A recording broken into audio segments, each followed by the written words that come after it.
ইরানের বিরুদ্ধে লড়তে ইসরায়েলকে গোপনে সাহায্য করছে আরব আমিরাত। মধ্যপ্রাচ্যে কি শুরু হয়ে গেছে নতুন এক অঘোষিত যুদ্ধ, যেখানে ইসরায়েলের হয়ে সরাসরি মাঠে নেমেছে সংযুক্ত আরব আমিরাত। তবে কি ইসরায়েলকে বাঁচাতে গিয়ে নিজের ধ্বংস ডেকে আনছে দেশটি?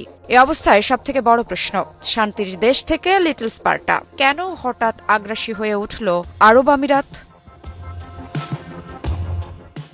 যে দেশ নিজেদের শান্তি, সহনশীলতা আর উন্নয়নের মডেল হিসেবে তুলে ধরে, সেই আমিরাতি কি এখন ইরানের বিরুদ্ধে ইসরায়েলের সবচেয়ে বড় আরব মিত্র?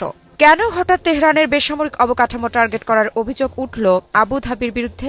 আব্রাহাম অ্যাক্টস কি শুধু কূটনৈতিক চুক্তি ছিল, নাকি পুরো মধ্যপ্রাচ্যকে নতুনভাবে সাজানোর এক গোপন পরিকল্পনা? আর ইসরায়েলকে রক্ষা করতে গিয়ে নিজের অস্তিত্বই কি ঝুঁকিতে ফেলছে আমিরাত?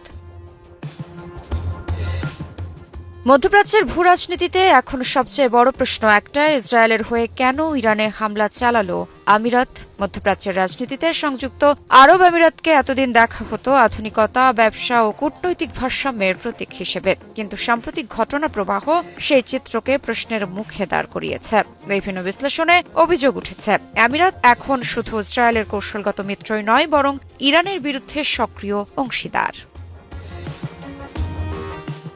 বিশ্লেষক রবার্ট এনলেকেশের মতে, আবু ধাবির সাম্প্রতিক অবস্থান কোনো আকস্মিক সিদ্ধান্ত নয়, বরং এটি দীর্ঘমেয়াদী ভূ রাজনৈতিক প্রকল্পের অংশ, যেখানে লক্ষ্য হল মধ্যপ্রাচ্যে ইরানের প্রভাব কমানো এবং ইসরায়েল কেন্দ্রিক নতুন আঞ্চলিক জোটকে শক্তিশালী করা।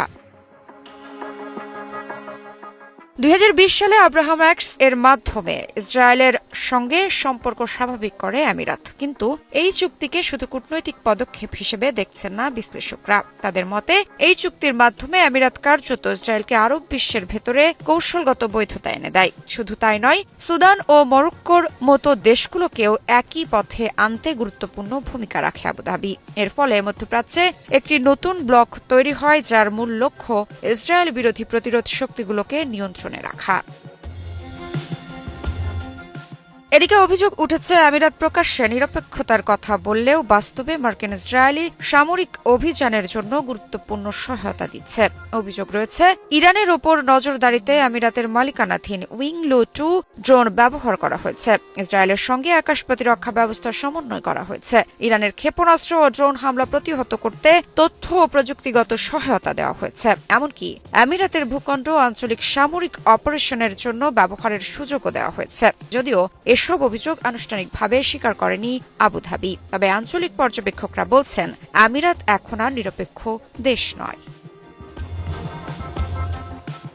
এখন প্রশ্ন আসতে পারে, কেন ইরানকে সবচেয়ে বড় হুমকি মনে করে আমিরাত? আমিরাতের দৃষ্টিতে ইরান শুধু একটি প্রতিদ্বন্দ্বী রাষ্ট্র নয়, বরং পুরো উপসাগরীয় ক্ষমতার ভারসাম্যের জন্য বড় চ্যালেঞ্জ।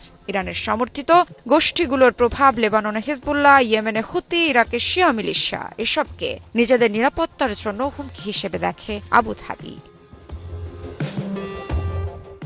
একই সঙ্গে মুসলিম ব্রাদারহুডের মতো ইসলামপন্থী রাজনৈতিক শক্তিকেও আমিরাত ভয় পায়, কারণ এসব আন্দোলন রাজতান্ত্রিক শাসন ব্যবস্থার জন্য সম্ভাব্য চ্যালেঞ্জ তৈরি করতে পারে। ফলে ইসরায়েল ও আমিরাতের স্বার্থ এখানে এক জায়গায় মিলে যায়। দুপক্ষই এমন শক্তিগুলোকে দুর্বল করতে চায়, যারা মার্কিন ইসরায়েলি প্রভাবকে চ্যালেঞ্জ করে। বিশ্লেষণে আরও বলা হয়েছে, আমিরাত শুধু ইরান ইস্যুতেই নয়, গোটা অঞ্চলে প্রক্সি যুদ্ধের অন্যতম সক্রিয় খেলোয়াড়। লিবিয়ায় জেনারেল হাফতারের প্রতি সমর্থন, ইয়েমেনে বিচ্ছিন্নতাবাদী গোষ্ঠীগুলোকে সহায়তা, সুদানে RSF বাহিনীর সঙ্গে সম্পর্কের অভিযোগ, এসব পদক্ষেপের মাধ্যমে আবুধাবি এমন একটি মধ্যপ্রাচ্য গড়তে চায়, যেখানে ইরানপন্থী শক্তির প্রভাব সীমিত থাকবে। যুক্তরাষ্ট্রের কিছু মহলে আমিরাতকে লিটল স্পার্টা বলা হয়, ছোট কিন্তু সামরিকভাবে অত্যন্ত উচ্চাভিলাষী রাষ্ট্র হিসেবে। কিন্তু প্রশ্ন হচ্ছে, ইরানের মতো আঞ্চলিক শক্তির সঙ্গে সরাসরি সংঘাতে জড়িয়ে আমিরাত কি অতিরিক্ত ঝুঁকি নিচ্ছে? বিশেষজ্ঞদের মতে, তেহরানের সঙ্গে পূর্ণমাত্রার সংঘাত শুরু হলে আমিরাতের অর্থনীতি, তেল স্থাপনা এবং আন্তর্জাতিক বাণিজ্য ভয়াবহ চাপের মুখে পড়তে পারে, কারণ উপসাগরীয় অঞ্চলের স্থিতিশীলতাই আমিরাতের অর্থনৈতিক শক্তির মূল ভিত্তি। এ অবস্থায় প্রশ্ন থেকেই যায়, আমিরাত কি কেবল ইসরায়েলের মিত্র, নাকি ইরানের বিরুদ্ধে নতুন যুদ্ধের সামনের সারির প্রতিপক্ষ?